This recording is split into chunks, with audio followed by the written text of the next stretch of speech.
All right, now you should have done the math. So let's take a look at this.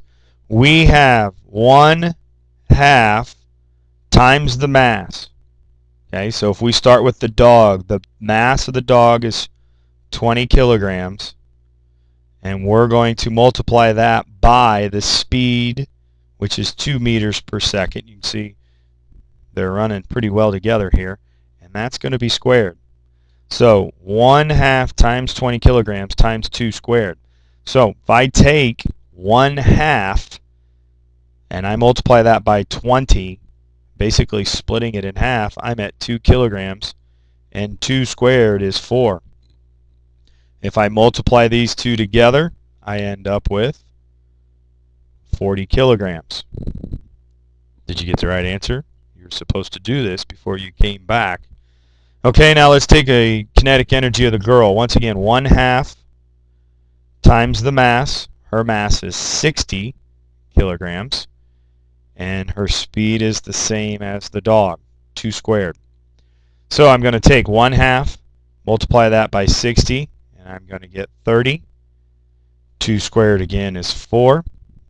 And my answer in the end, then, 30 times 4 is 120 kilograms. Okay, if you got it right, put your hand in the air. Now all your neighbors looking at you because you're further along in the podcast than what they are, and they're wondering what you're doing. Now, let's also take a look. What happens if we have a speed of 4 meters per second? So we have doubled this. What's going to happen to our speed? Well, if you remember, this was a question earlier. So earlier we had 2 squared is 4. If I now have 4 squared, what am I going to end up with? I'm going to have 16.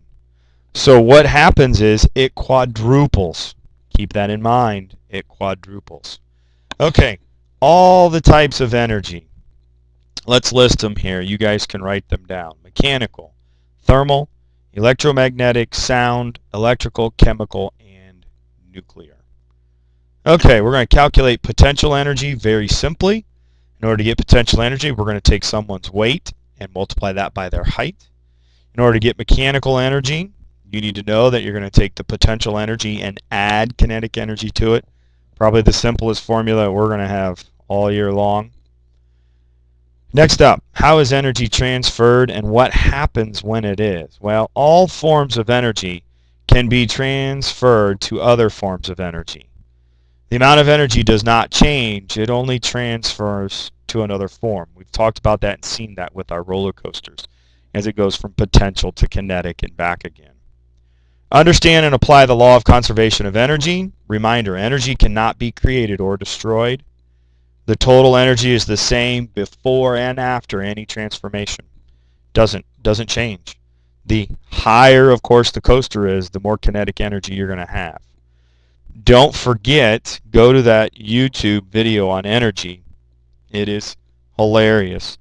And it does a great job of going through the law of conservation of energy.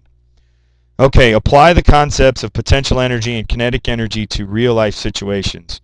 We talk about roller coasters, throwing a ball in the air. There's great examples in the book. Take a look. All right. As a reminder, physical science test, odd periods, you're Monday, December 19th.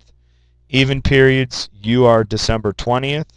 Study, study, study. Let's be prepared for this test. 50 points. Good luck.